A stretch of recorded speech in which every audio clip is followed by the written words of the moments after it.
economists, I think they're right. I think it's thawing, and the dinosaur is not going to come out of the amber just yet, but it's starting to thaw, right?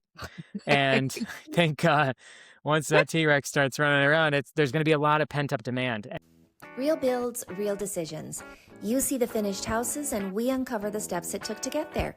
I'm Krista, here with Michael, and this is Trust the Process podcast, where we chat about construction, real estate, and development.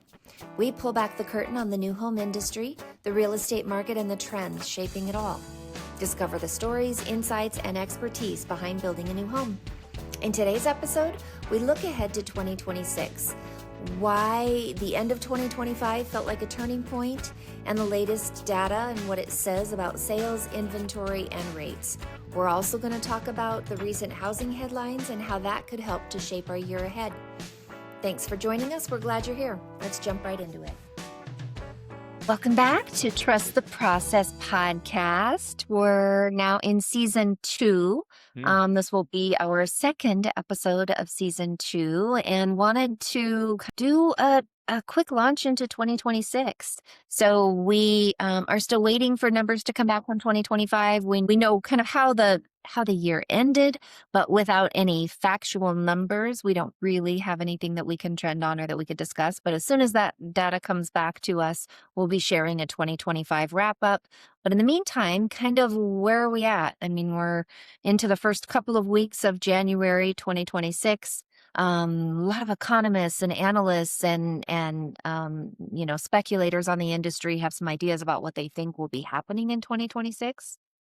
Feels like some really promising news and thoughts about where we could go. So Michael's done some research and would love for you to share that with all of us, and Sure. we'll see where we're at and what we think might come to fruition this year. So Yeah, let you I take it. mean, thank you. First, I mean, 25 was a really kind of year of malaise, and it was our last of, the 3 years. So 25, 24, and 23 were malaise era in real estate, right? I think we were arguably in a housing recession, and it felt like it. We felt it. Anyone in the Yep. brokerage business, lending business, anyone in escrow, title escrow, uh, builders like us, even small builders like us, feel the market and feel the malaise. But we kind of ended it with a little bit of a high note. So our pending sales from October 25 to November 25, there was a 3.3% jump in pendings, and that represented the highest level in 3 years of pending contracts. So we kind of ended 25 with a little bit of a bang, believe it or not. Oh, And wow. it has yet really to bear out in the numbers, but you could, I watch the neighboring zip codes around where I live, and then I also watch the zip codes where we build, and I felt it there too. I felt inventory slowly start to dry up. About 6% of sellers nationwide are pulling their homes off the market if they're not getting the number that they wanted. And that's because they're blessed with those very low interest rates, which is why the fearmonger online, and a broken clock is right twice a day. So a bear is always going to be right at some point, because things are going to correct and pull back. Yeah. And they were relishing in 25 and saying, see, this is the beginning of the end. Look how many of these homes are underwater. Even if you bought in 22, which you could argue, if you look at certain markets, I follow the Denver market really close just because I like that city. They definitely have seen true equity loss in from 22 to now. Vegas has not as much. Phoenix has not as much. Growth zip codes that are farther out have suffered hard, were more than the inner kind of more established zip codes in most of those sprawling metros. But even if you look, a lot of those people were at 4.5%, 5% mortgage rates. And right now, for the majority of 25, they were in the middle sixes. So those people were able to still hold on because effectively, let's say they bought a house for $650, that's now worth $625. They couldn't buy that same house at $625 at 6.5% rate with the same payment. So you really the market equilibrated and said, well, I'm not going to lose money unless I absolutely have to. I got divorced, had a kid, I came into the money, and I wanted to get out of this and move. You found only the most motivated sellers. So what that 6% represents are the people that are pulling back, that either didn't get their number, were in markets that were heavily, affected by the flood of inventory that we saw in 25. And it kind of equilibrated. Buyer demand picked up by the back quarter of the year. Sellers started pulling off. Investors decided to how many homes didn't hit the market once the news out that the market was really soft? Because I feel overall, spring of 25 was the worst real estate market I've ever functioned in. Because even though objectively on paper it was, better than 2015, 2016 in terms of number of homes, it just felt fundamentally broken by high rates, high prices, not enough inventory, no sales. We were at this stalemate standoff that I've never experienced, but I've only been in the business for 12 years, so I haven't. There was a lot of fear in the market in that A lot moment of fear in too. the market. And we also had the stock market drop about 18%, depending on what index we're looking at, which is something that Yeah. we've never seen all that together. So quarter two of 25 was like a dark quarter for me. It felt ominous. Stock market is falling apart. Buyer demand fell off a cliff. Interest rates were actually coming down. Had been the lowest they'd been in about 2 years, but it didn't put a dent in the real estate market. Didn't put a dent in the rising inventory, and buyers just got fatigued, and they just were like, you know what? I'm not doing it. I'm not doing And it. I'm not sellers were buying. Sellers were right. People who fatigued. had their home on the market. Right. Clients that we know who had their home on the market at the time, like you said, pulled it off because it just, Mhm. I'm not going to get what I want, and I can't make my future plan until Right. this is sold. And so you Right. just reevaluate what You you do. really want to do next and take your home off the market. That's right. Or if it means what I can buy is, my budget actually goes farther now, then they reduce their home accordingly, and the market kind of breaks loose again. And it just takes a few of those things to kind of thaw the market. And it felt like it started to thaw in quarter four of 25. And the numbers bear it out, which is funny. So 6% amount of them, what should I call it, seller withdrawal rate, 6%, highest it's really ever been since it's been recorded. Pending sales, the highest they were in 3 years. Rates, the lowest they were in 2020, on the whole year. The were end of the year was the lowest they'd been in the whole year. So all those factors kind of converged. Builders stopped with their starts in most growth markets like Las Vegas, Denver, most of Florida, inland California. Those growth markets, Texas, saw sharp declines in their permit issuance, and those production builders can build homes in 4 to 6 months. So decisions made in April have effects in that calendar year in inventory. So suddenly builders are not sitting on 15 inventory homes. They're sitting on 3. And then that might make that buyer go, well, I don't like where they back. They back the street, blah, blah, blah. They back a power line. Yeah. Let me look at some resales. And then it just thaws the resale market. So I think that all those things together kind of are leading up to a favorable 2026. It's So that interesting to leads, have some numbers and some data on that yes, because you and I at the time we talked about it a lot. we did. I can We feel did. there's a buzz in the energy of what's happening in the Yes. market right now. Right. You did feel a shifting, and after such a slump coming through spring, getting a little bit of an uptick and a little bit of just energy in the market. So it's we knew that there would be some sort of a change to the numbers, but having that data to actually compare that against what we were feeling is interesting. It's satisfying because it does Yes, show and that there it we is. do. I'm like, I can't think of the word. It's good. Yeah. And we have Satisfying. we have the tapes, so we can prove that we were predicting this. Right. We knew we have the receipts. something was happening, but having those numbers now to make it more tangible, it's like, yeah, we knew that. Yeah. We knew it. Yeah, exactly. We knew. I think So everybody who's in the industry really felt, in conversations that we had with colleagues and other, yeah, people in the industry, it was sort of the conversation being that this is different. Not sure something what that feels means, different. but Yeah, yeah, right. so it was Exactly. really just a launching pad to what we hope we'll see further in 2026. And that leads me to kind of the next point, which is a lot of the economists now are predicting a good year for 26. So some economists are saying could be up to 14% higher sales volume this year versus last. And if we had a 3.3% jump from one month to the next, you could, not going to say that's every month, but that was also from October to November, notoriously slow seasons, which are Christmas closings in most markets that are 30-day escrows. So that's telling. 14% is massive. It's big. Yeah. We've seemed to hit a floor of about 4 million units transacted, 4.1 million units transacted nationwide. Our healthy market, you could argue, is anywhere between 5 and 5.5 million. So if we do see a 14% increase, we're still not where we were, but it just shows you how low we were in terms of transaction volume. That a 14% increase it would take a 25% increase to get back to where we want to be. So 14% would indicate that we might see, let's just call it 4.6 to 4.75 million units transacted. What And would we're seeing where would that put us? Is that back to 24, or do we have to go all the way back to 23 it's about like 22 22? Okay. to get to those numbers, because we're in a 3-year low. We've been hovering around 4 million transactions for the last 3 years. 23, 24, 25. So, and it follows rates.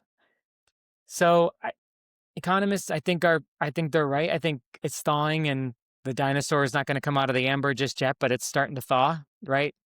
And I think once that T-Rex starts running around, there's going to be a lot of pent up demand. And if you look at, I love watching financial analysts, and they're projecting, not just in real estate, but in consumer goods, period. We've been in a bit of a consumer goods recession, right? Everything, cars, everything has been way down. Kind of mirror image of what the pandemic, post-pandemic 2021-22, it's like a mirror image of that. As much as they were elevated, they're depressed now from normal. So it's almost like we pulled all that demand forward, but now it's kind of lasted longer than that boom lasted. So that was like a 2-year boom. Now we're in a 3-year lull. So they're saying this last year was actually just a reflection of deferred purchases. So we're going to see a little bit of an echo boom. You expected 23, 24 to be low because that was a lot of demand pulled forward from 2021 and part of 22.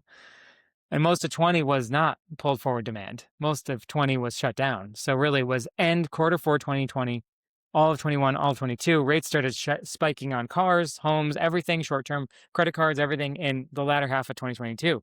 So really the boom lasted about 20 months, 24 months. So I think that they're right when they say there could be a boom. The Fed's project another two drops. Maybe it's 500 basis points over the course of a year, which is the Fed's funds rate, which kind of dictates more closely your credit card rates. Prime auto loans are more closely tied to those rates. Long-term mortgage rates are more tied to the yield curve, which we're seeing a lot of relief in the Treasury yields, hovering around 4. I would love to see a 3 handle on Treasury yields. There's usually a 2% to 2.5% premium from 10-year Treasury yields to the mortgage rate, which brings me to a nice little segue. What's that?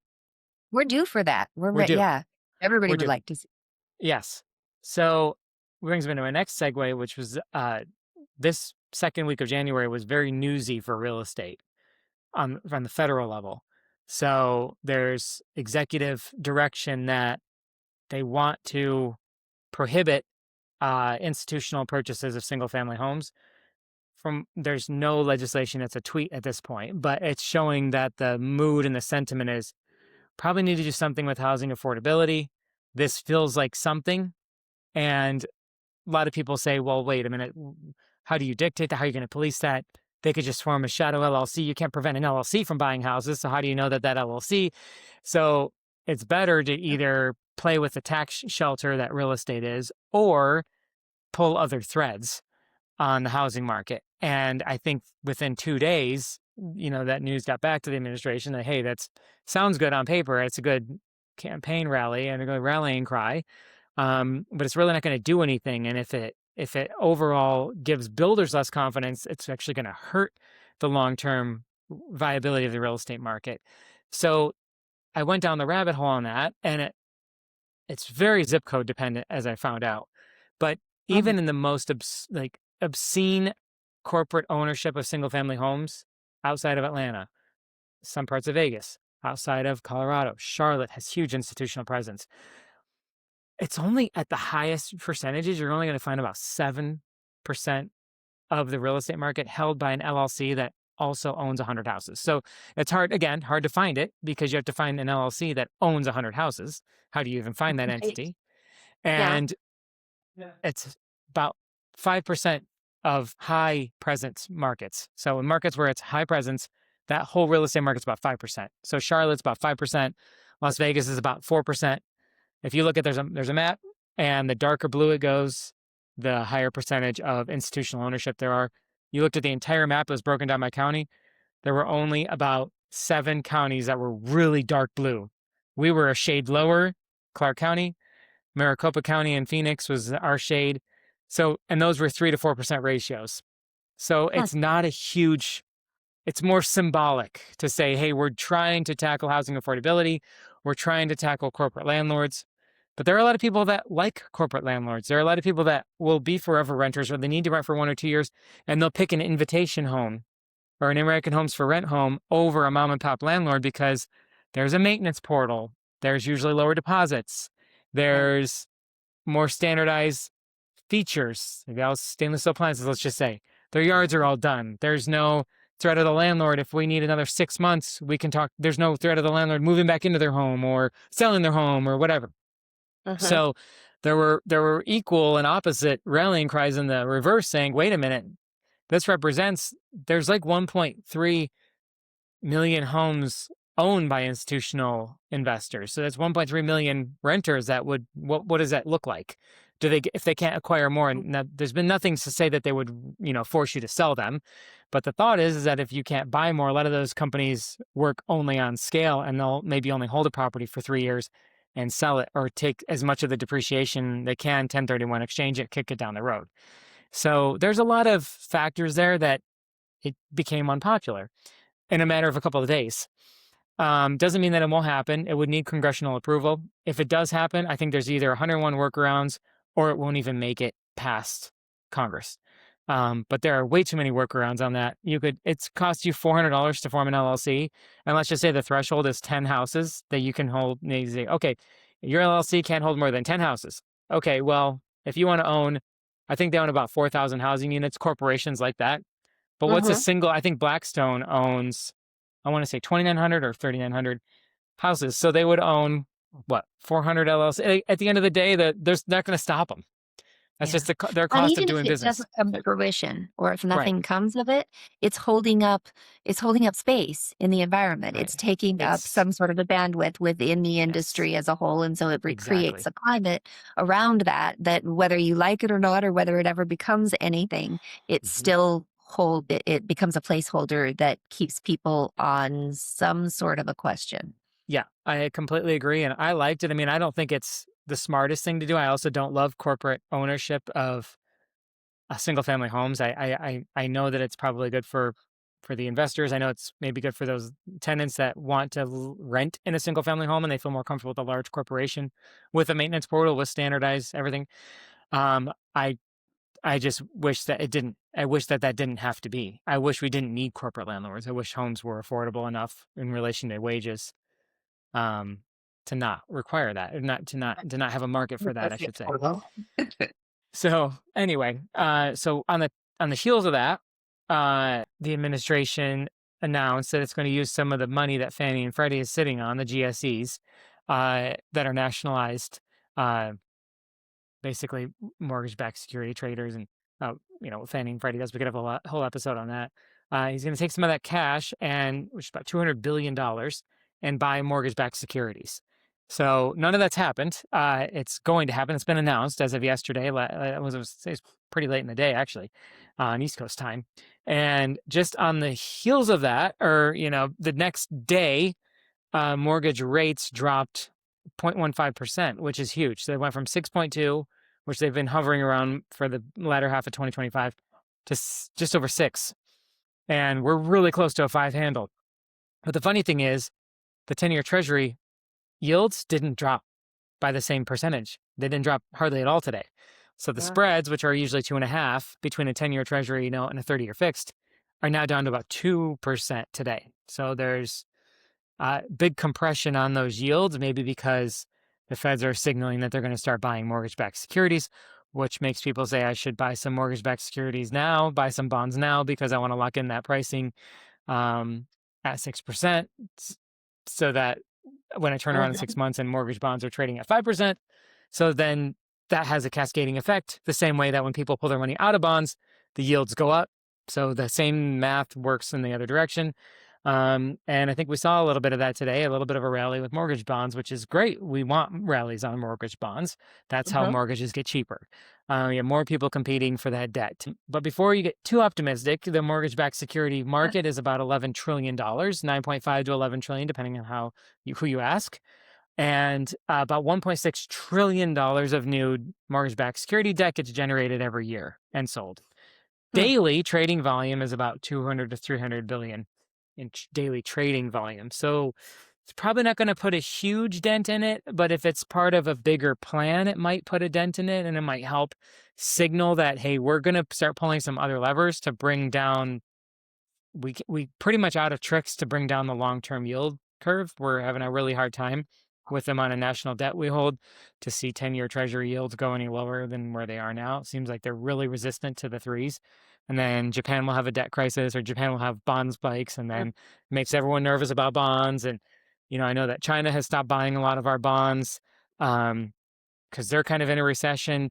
So I think that we're a long ways out from seeing 3% treasury yields, 10-year treasury yields. So we're going to have to start pulling some other levers to see mortgage rates in the low fives. Either the spread gets lower, maybe we do see rates go, 10-year treasury yields go to 3.5, but then the spread is only 2, so we're at 5.5, or it's go to 3. That's conceivable. Lowering the short-term rates, the Fed's funds rate will have downward pressure on the long-term yield. We just don't always know what kind of yield. So Huh. that's kind of the newsiness of the week Kind of as it newsy, pertains to yeah, real kind of estate. newsy to start It the is. year. We're only, a couple weeks into Yeah, the we're year. about 2 weeks into the year. Yeah, and we were only a few days into the week before we started seeing some big news coming down. It's a midterm cycle, and I think that there's a lot of disenchantment in the economy, especially among, It's an the interesting middle thought. to Yeah, lower middle class. Yeah. I hadn't And I really think put that piece into play. Mentally, I hadn't really considered what it's kind of an effect that will have. it's creeping up. It's creeping up. I mean, it is January 2026, and we're going to be, we're starting seeing ads probably in the next 3 to 4 months. So I know. Yeah. So we've got an election in about 10 months, and I think housing and just cost of everything and rates, and we're going to have a new Fed chair in a few months, a new one probably announced in the next couple of weeks. And again, the Feds can't control the long end of the curve. Feds can't control mortgage rates, but if you can get the prime rate, let's say the Fed's funds rate is 2, mortgage rates aren't going to be 6. Right? It's just not, because banks have to balance their books. It will eventually put long-term pressure on rates, downward pressure. We're all just heading in that direction. We have a lot of goods. We don't Yeah. see a lot of inflation. Job growth has been pretty good, no matter how you look at it. It's not overheated, but unemployment rate's still, I think, 4.4 as of yesterday, 4.4, 4.6. It came in right around expectations, or right at expectations, I want to For say, the year, yeah, it did. for the year. And Yeah. wage growth was There 0.3% were some month over month. ebbs and flows Yeah, throughout the year, but I right. think overall not huge swings, but yeah, it was. But it's the market, the job market. It's a low hire, low fire job market. That's that much we know. And with that, we love stability. The market does love that stability. And I think people are going to feel a lot better in 26. Sentiment is going to go up. And again, people can only put off large purchases, moves. It's only so long they can put those off. Yeah. So that's where we're Yeah. at. And I think I'm And very people weren't gonna optimistic. wait, right? I mean, Right. they held in 2025, those people who maybe thought they wanted to make a move in 2025 and it just didn't feel like the right climate to do that. They're Right. ready now, so Right. whatever it was that had them interested before that they Hmm. just weren't quite ready to pull the trigger on, they're tired of waiting. So I we could agree. already see in this first couple of weeks. Mhm. The mortgage pulls are up and I mean, Yeah. all of those things that really trend or appear to initially trend us on a better sales year. Um, Hmm. they're I all agree. of those cues are in place and we're already seeing early indicators. I agree. And inventory begets sales, and sales beget inventory. And as long as the market's thawed, listings are still up about 20%, but we're still not where we were pre-pandemic. And Right. rates are ticking down, and there's a lot of deferred moves. I just feel like it's going to be hard to imagine another malaise year. Could be, but I don't see it. And builders have inventory. I think builders are tired of sitting on that inventory. And so They they're are. making some bigger incentives or greater buy downs that they can offer to. Right. So I think And that then that will create a surge cycle. in sales. It creates a surge in sales that, Right. it said it begets sales. And They I do. think the more people that are jumping into the market, the more people see that as a stability that they Hmm. could also join. Exactly. I agree. I agree. Good economic data, good GDP growth. I think it was Yeah. like over 6.5 or something, the total GDP for the year, which was insane. And the overall consumer price index, I believe, was a little over 3, which is great that we had GDP growth without a lot of inflation. Wage growth is outpacing inflation by a little bit, but at least it's not falling behind. It's 2025 overall. We had turmoil, but I don't know. I think Yeah. we kind of, Off to a decent start. yeah, Yeah. Off bumpy to a and decent start and predicted mhm, to now continue and accelerate as the year goes on. So I agree. love It's not it. Love stopping it. Get us. out We're of we're start gonna keep going. right up on the right foot. Ideally, yes. If you had asked me Yeah. in March of this year or 25, I was very nervous. We didn't know. We We didn't did not know. know. So yeah. But Yeah. we'll take a step in the right direction and hope Hmm. it continues. And obviously we'll be here to walk that through with you guys. So as we Yeah. see how this all unfolds and what it looks like. And again, as more numbers come back from 2025, we'll do a bit of a wrap up or more Yeah, we'll do significant a bit of a um post-mortem on 2025. exactly Yeah. happened throughout the year or how the numbers play into what we saw at the time. So Hmm. yeah. Thanks for being here. Appreciate you joining us. Anything else you want to add, Michael? I have. Okay. That's all I have All is, right. yeah. Great. Well, thanks. Appreciate your time and your knowledge. Thank you. And we'll see you guys back on the next episode of Trust the Process podcast. Bye bye. That's